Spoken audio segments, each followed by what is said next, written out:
नमस्कार दोस्तों, आप सभी का आर्यलोक यूट्यूब चैनल पर स्वागत है। दोस्तों, आज का यह वीडियो आप सभी के लिए बहुत ही ज्ञानवर्धक साबित होने वाला है, क्योंकि दोस्तों आज मैं आपके साथ भगवान श्री कृष्ण के 10 उपदेश शेयर करने वाला हूं, जो आपको जीवन में सफलता हासिल करने में बहुत मददगार साबित होंगे। दोस्तों, अगर आप इस वीडियो को अंत तक ध्यान से देखते हैं तो आपको कुछ ऐसा सीखने को मिलेगा जो आपके जीवन में बहुत काम आने वाला है। दोस्तों, वीडियो में आगे बढ़ने से पहले चैनल को सब्सक्राइब कर लीजिएगा। तो चलिए दोस्तों, बिना समय गवाए जानते हैं जीवन में सफलता दिलाने वाले भगवान श्री कृष्ण के 10 उपदेश। भगवान श्री कृष्ण का पहला उपदेश। दोस्तों, आपने कभी किसी पंछी को देखा है? जब उसे अंडे देने होते हैं तो वो सर्वप्रथम एक स्थान खोजता है, एक ऐसा स्थान जो वर्षा, धूप और शत्रुओं से सुरक्षित हो, और फिर वो अपना घोंसला बनाकर फिर अंडे देता है। और फिर उन अंडों से नन्ही संतानें निकल आती है तो वो पंछी उन्हें भोजन देता है, उनकी सुरक्षा करता है। परंतु जब उनके पंख निकल आते हैं तब ना ही उनको भोजन देता है और ना ही उनकी सुरक्षा करता है, और ना ही उन्हें घोंसला बनाना सिखाते हैं, बस उन्हें उड़ने की कला सिखाते हैं। फिर वे नन्ही संतानें उड़ने की कला सीखकर स्वयं अपना भोजन लाना सीखती है और स्वयं अपना घोंसला बनाना सीखती है। और हम मनुष्य क्या करते हैं? अपनी संतान बड़े होने के पश्चात भी उनकी चिंता में सूखते हैं और प्रयास करते हैं कि उनके लिए घर बना सकें। हम अपनी संतान को और भी शक्तिशाली बनाने के स्थान पर पंगु कर जाते हैं। दोस्तों, हमें भी वही करना चाहिए जो एक पंछी करता है, यानी कि अपनी संतान को उड़ने की कला सिखाइए, यानी कि अच्छे संस्कार दीजिए और एक समय के पश्चात उसे स्वयं अपना आकाश चुनने के लिए मुक्त कीजिए। भगवान श्री कृष्ण का दूसरा उपदेश। दोस्तों, आप जानते हैं कि अनगिनत प्रयासों के पश्चात एक चींटी अपने लिए एक छोटा सा घर बना पाती है, जो अन्य जीवों के लिए सरल सी बात है, लेकिन उस चींटी के लिए उसके जीवन की सबसे बड़ी घटना है और सबसे बड़ी सफलता भी है। भविष्य में वो चींटी रहे या न रहे, लेकिन उसके द्वारा बनाया हुआ घर बहुत सालों तक टिका रहता है। दोस्तों, हमारे जीवन में सफलता के साथ भी वैसा ही होता है। आपको और हम सभी को एक दिन में ही सफलता नहीं मिलती है, लेकिन यदि आप प्रतिदिन बिना रुके प्रयास करते हैं तो एक दिन आपको सफलता अवश्य मिलेगी। दोस्तों, आप ये स्मरण रखिएगा कि भाग्य के द्वार उनके लिए नहीं खुलते जो हार मान लेते हैं, बल्कि ये भाग्य उनका स्वागत करता है जो उठकर उनके द्वार खटखटाने का प्रयास करते हैं। इसीलिए प्रयास करते रहिए तो सफलता आपके पास एक न एक दिन आएगी ही आएगी। भगवान श्री कृष्ण का तीसरा उपदेश। दोस्तों, आपने घर के दरवाजों को लॉक करने के लिए लगाए हुए तालों को तो देखा ही होगा। दोस्तों, वो ताला प्रहार से भी खुलता है और प्यार से भी खुलता है, अर्थात उस ताले को आप एक चाबी से भी खोल सकते हो और एक हथौड़ी से भी खोल सकते हो, लेकिन दोनों तरीकों में खुलने में अंतर होगा। अगर आप उस ताले को प्रहार से खोलोगे तो वह ताला फिर से काम में नहीं आएगा, किंतु यदि आप उस ताले को उसकी चाबी से खोलोगे तो वह ताला सदा काम आएगा। दोस्तों, ठीक उसी प्रकार हमारे जीवन में संबंध भी कुछ इसी प्रकार होते हैं। हमारे जीवन के आनंद रूपी धन की रक्षा करते हैं, किंतु प्रेम से, यदि अगर क्रोध से किया जाए तो वे किसी काम के नहीं रह जाते हैं। इसीलिए उन्हें सदा प्रेम की चाबी से खोलिए, न कि क्रोध रूपी हथौड़ी से, क्योंकि हर बार आप नया ताला ला सकते हैं लेकिन नए रिश्ते नहीं ला सकते हैं। भगवान श्री कृष्ण का चौथा उपदेश। जीवन क्या है? यह जीवन हम जन्म लेते हैं और बड़े होते हैं और हमारे माँ बाप हमें पालते हैं। फिर उनके धन से हमारा बालपन बीतता है, फिर हम बड़े होते हैं और हम विवाह कर लेते हैं।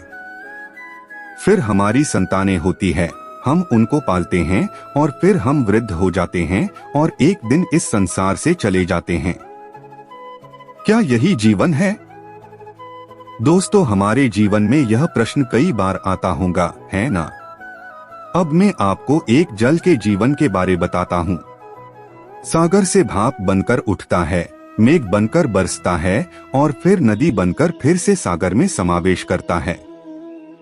किंतु कभी ये प्रश्न नहीं करता कि उसका जीवन क्या है और उसका उद्देश्य क्या है। कैसे, आइए जानते हैं। जल हर भाव जीता है और जितना बन सके देता जाता है। जब सागर में होता है तो असंख्य जन जीवों को जीवन देता है। जब सागर से भाप बनकर मेघ बनता है तब किसानों को आशा देता है कि फसल पुनः उपजेगी। जब वर्षा बनकर बरसता है तो इस सुखी और प्यासी धरा को सिंचता है। और जब नदी में प्रवाहित होता है तो किनारों पर वनस्पतियों को जीवन देता है। परंतु जरा ये सोचिए कि क्या ये जल कभी ये सोचता होगा कि उसका जीवन क्या है और उसके जीवन का उद्देश्य क्या है? नहीं, बस वो अपने धर्म का पालन करता है और जितना हो सके सबको आनंद देता जाता है। इसीलिए जीवन में कभी भी ये प्रश्न मत कीजिएगा कि ये जीवन क्या है और इस जीवन का उद्देश्य क्या है। बस इस जीवन को अच्छे कर्म करते हुए जियो और जितना हो सके सबको को आनंद देते रहिए। फिर आपका मन प्रसन्न होकर बोलेगा कि राधे राधे। भगवान श्री कृष्ण का 5वां उपदेश। दोस्तों, कभी वर्षा के कारण बने कीचड़ से होकर आप कभी अपने घर गए हैं तो आपको पता ही होगा कि पादुका पहनने के कारण उस कीचड़ से को आप बच जाते हैं, किंतु उन पादुकाओं द्वारा उड़ने वाली बूंदें आपके वस्त्रों को मैला कर ही देती हैं। किंतु फिर भी उस बूंदों से आपके वस्त्र गंदे हो जाएंगे, इस कारण से आप चप्पल पहनना तो नहीं छोड़ते हैं ना। ठीक इसी प्रकार जीवन में कुछ ऐसे लोग भी आते हैं पादुका के भांति, जो आपको कीचड़ से तो बचा लेते हैं लेकिन वस्त्र रूपी आपके मन पर शंका के दाग लगा ही जाते हैं। इन लोगों के कारण से मन को खिन्न करने की आवश्यकता नहीं है, बल्कि आवश्यक है यह सोचना कि आपको आपके पाप कीचड़ से बचाने हैं या आपके वस्त्र। अर्थात हमें हमारे जीवन में गंभीर होना अच्छी बात है, लेकिन अगर आप हर बात को गंभीरता से लोगे तो इस जीवन का आनंद समाप्त हो जाएगा। दोस्तों, ये संसार अनित्य है, यानी कि यहाँ पर ऐसा कुछ भी नहीं है जो सदा के लिए जीवित रहेगा।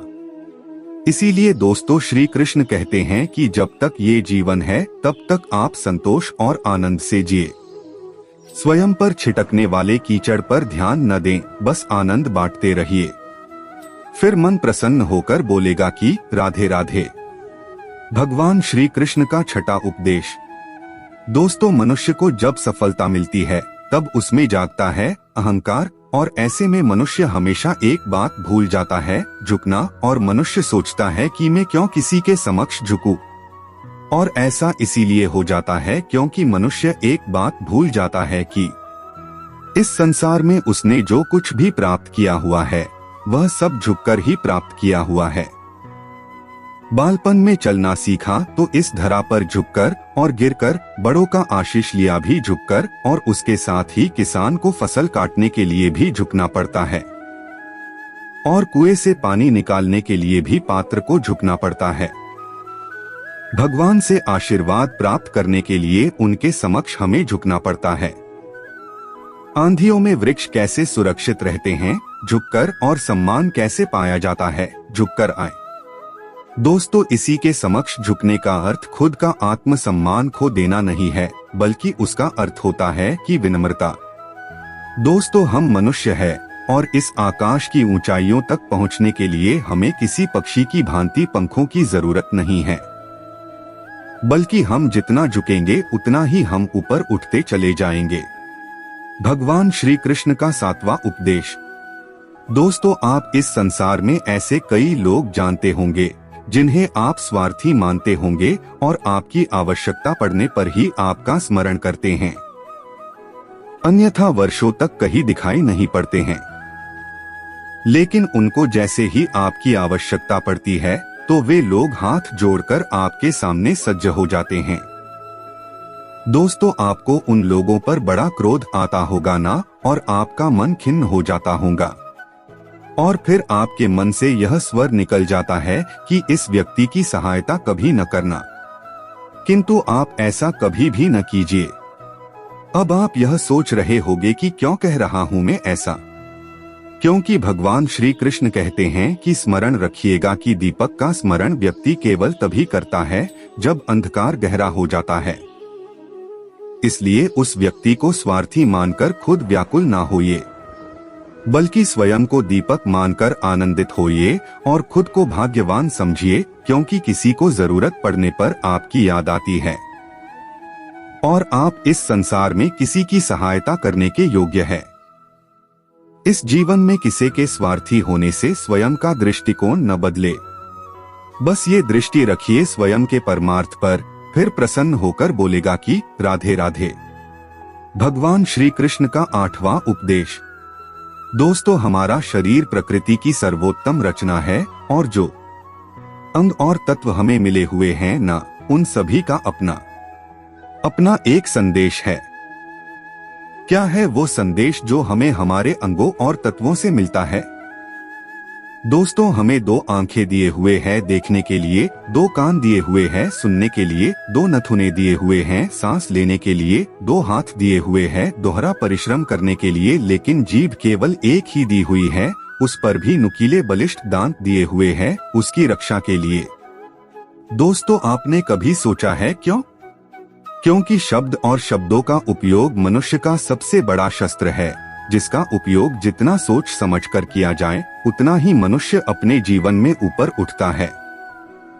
इसीलिए दोस्तों, देखो, सुनो, समझो अधिक, लेकिन बोलो कम, फिर आपको सफल होने से कोई नहीं रोक पाएगा। भगवान श्री कृष्ण का 9वां उपदेश। दोस्तों, इस संसार में सबसे अधिक शुद्ध माना जाता है गंगाजल को। कभी आपने सोचा है कि क्यों? क्योंकि गंगाजल का आविर्भाव ही शुद्ध होता है और उसका जन्म शुद्ध होता है। जहां से उसका प्रारंभ होता है वो शुद्ध होता है और प्रारंभ का शुद्ध होना अति आवश्यक है। दोस्तों, हमारे जीवन में प्रारंभ होता है हमारे विचारों से, इसीलिए हमेशा अपने विचार शुद्ध रखिए, क्योंकि इन विचारों से बनते हैं आपके शब्द। आपके शब्द शुद्ध रखिए, क्योंकि इन शब्दों से आपके कार्य संपन्न होते हैं। आपके कार्य शुद्ध रखिए, क्योंकि आपके कार्य आपका स्वभाव बनाते हैं और स्वभाव से बनती हैं आपकी आदतें और आपकी आदतों से बनता है आपका चरित्र, और ये चरित्र संसार के समक्ष आदर्श के रूप में आता है। लेकिन विचारों से आदर्श तक की ये यात्रा तभी शुभ होगी जब आपके विचार शुभ और शुद्ध होंगे। इसलिए इस जीवन में और संसार में अगर आपको सफल और कामयाब इंसान बनना चाहते हैं तो अपने विचार शुद्ध रखिए, फिर आपका मन प्रसन्न होकर बोलेगा राधे राधे। भगवान श्री कृष्ण का 10वां उपदेश। दोस्तों, यदि मैं आपसे पूछूं कि दूध और माखन, इन दोनों में संबंध क्या है, तो आप कहेंगे कि ये तो सरल सी बात है, दूध से ही तो माखन बनता है। और यदि मैं आपसे पूछूं कि इन दोनों में अंतर क्या है, तो कोई कहेगा कि एक तरल है तो दूसरा ठोस, तो कोई कहेगा कि एक जनक है तो दूसरी उसकी संतान है। नहीं, इन दोनों में अंतर है शुद्धता का, क्योंकि माखन दूध से कहीं अधिक शुद्ध होता है। दोस्तों, इस बात को कुछ इस प्रकार समझा जा सकता है कि यदि कोई कीट आकर उस पात्र में गिरे जिसमें दूध रखा हुआ है, तो आप उस समय क्या करते हैं? आप दूध को फेंक देते हैं। लेकिन यदि कोई कीट आकर उस पात्र में गिरे जिसमें माखन रखा हुआ है, तो आप क्या करते हैं? तो आप उस कीट को निकालकर फेंक देते हैं, क्योंकि वो की मैला और दूषित है। ठीक उसी प्रकार यदि हमारा मन निर्मल ना हो तो कुविचार रूपी ये कीट आपके मन को भी दूषित कर देगा। लेकिन यदि हमारा मन माखन के भांति शुद्ध हुआ तो आपके मन में ठहरे हुए कुविचारों को स्वयं ही मन से बाहर जाना होगा। इसीलिए हमेशा यह स्मरण रखिएगा कि इस संसार में कीट तो रहेंगे ही, अब आपको दूध बनना है या माखन बनना है, ये निर्णय आपका है। दोस्तों, सफलता दिलाने वाले भगवान श्री कृष्ण के 10 उपदेश आपको पसंद अवश्य आए होंगे, तो नीचे कमेंट बॉक्स में राधे राधे लिखना न भूले।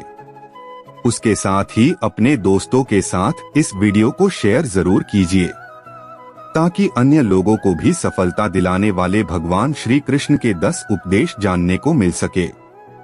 हमारे और भी वीडियो देखने के लिए चैनल को सब्सक्राइब कर ले। अंत तक बने रहने के लिए आपका बहुत बहुत धन्यवाद।